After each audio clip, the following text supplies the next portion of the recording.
Le continent noir s'est retrouvé dans ce beau studio de radio de l'université d'Amity en banlieue de New Delhi. Deux Nigérianes, un Gabonais et un Congolais ouvrent cette fenêtre hebdomadaire sur l'Afrique.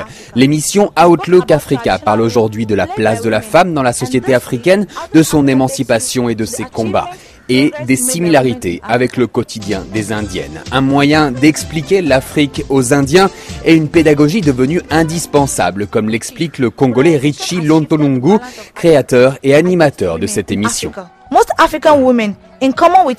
Quand tu questionnes les gens sur la route, ils savent pas qu'est-ce que le racisme, mais ils agissent quand même. Pourquoi? Parce que être africain, c'est un nouveau phénomène pour eux. Ils comprennent pas encore bien les Africains.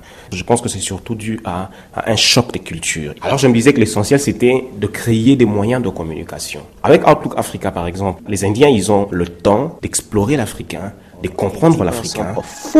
Johan Kumba étudie en Inde depuis près de 2 ans. En septembre dernier, ce Gabonais a fait partie des 3 Africains tabassés dans une station de métro du centre de Delhi et il s'en est sorti avec plusieurs points de suture au crâne. Cet événement l'a convaincu de l'importance de participer à cette émission. Le plus hilarant, c'est que devant les policiers, ils ont continué à nous taper et les policiers n'ont rien fait. Du coup, on a pu sentir un peu de méchanceté et de l'ignorance. Parce qu'ils ne faisaient que dire Nigériens. Nous ne sommes pas du Nigeria. Et nous le leur avons dit.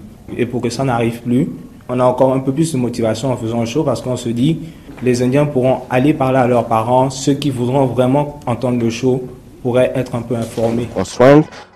Pushkala est une étudiante indienne de journalisme dans cette université et elle affirme que cette émission lui a ouvert les yeux. J'ai réalisé que les Africains ne sont pas différents de nous. J'ai goûté la cuisine éthiopienne par exemple et elle est tellement proche de notre cuisine indienne. Quand ils ont fait une émission sur la musique africaine, j'ai aussi constaté qu'elle est similaire.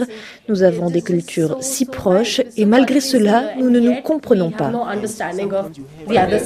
L'équipe essaye maintenant de lancer une émission similaire à la télévision afin de porter un peu plus loin les couleurs de l'Afrique en Inde.